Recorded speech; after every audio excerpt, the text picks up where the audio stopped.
بسم اللہ الرحمن الرحیم۔ السلام علیکم۔ آج کی کہانی کا موضوع ہے غریب کا روزہ، ایک طویل اور جذباتی کہانی۔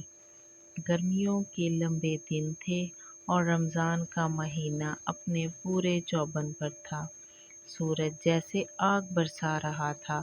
شہر کے ایک کچے محلے میں ایک چھوٹا سا جھونپڑی نما گھر تھا، جہاں 55 سالہ غریب مزدور حاجی اقبال اپنے بیوی بچوں کے ساتھ رہتا تھا۔ حاجی اقبال سالوں سے مزدوری کرتا چلا آ رہا تھا، مگر غربت جیسے اس کے دروازے پر بسیرا کر چکی تھی۔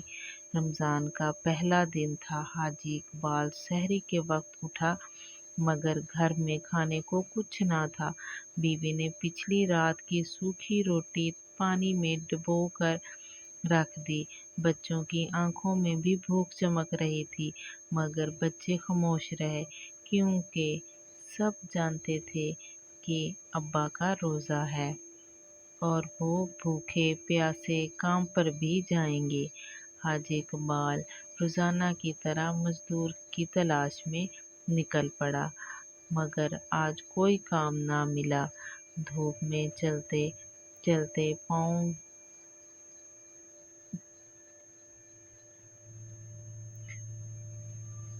وہ ایک مسجد کے سائے کے نیچے بیٹھ گئے۔ وہاں بیٹھے ایک صاحب نے حاجی صاحب سے پوچھا، بابا جی کیا بات ہے، بہت پریشان لگ رہے ہیں؟ اقبال نے نظریں جھکا کر کہا، روزہ ہے صاحب، مزدوری نہیں مل رہی، شام کو بچوں کے لیے کچھ کھانے کو بھی لے کر جانا ہے۔ وہ صاحب خاموش ہو گئے، پھر جیب سے 500 کا نوٹ نکال کر دیا اور اس کے ہاتھ میں تھما دیا، مگر حاجی صاحب نے ہاتھ چھڑا دیا۔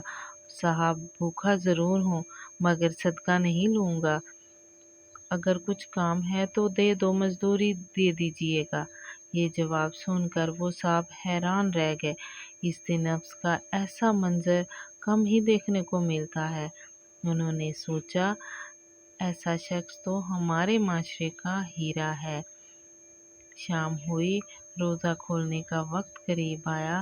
حاجی صاحب خالی ہاتھ واپس گھر آیا۔ بچے دروازے پر منتظر تھے۔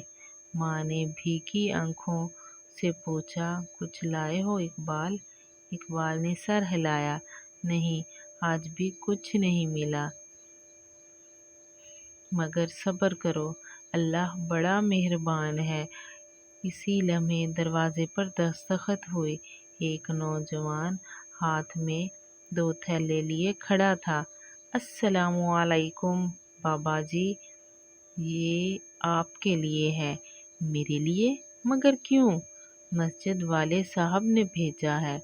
وہ کہتے ہیں اللہ کے ولی کو اللہ بھوکا نہیں سونے دیتے۔ اقبال کی آنکھوں سے آنسو بہنے لگے۔ اس نے تھیلیاں کھولی تو اندر فروٹ، کھجور، بریانی، دودھ اور بچوں کے لیے کھلونے بھی تھے۔ اقبال نے افطار کے وقت ہاتھ اٹھائے اور دعا میں پڑ گیا اور رونے لگا، اے اللہ، اے میرے رب، میں تیرا شکر گزار ہوں، تو نے پھر ثابت کر دیا کہ تیرا وعدہ سچ ہے، اللہ صبر کرنے والوں کے ساتھ ہے۔ اس کہانی سے ہمیں سبق ملتا ہے کہ صبر، نفس اور توکل اللہ پر ہو تو دنیا کی کوئی طاقت ایسی نہیں ہے جو اس کو جھٹلا سکے۔ اللہ ہمیشہ اپنے بندوں کو آزماتا ضرور ہے، مگر کبھی بھولتا نہیں ہے۔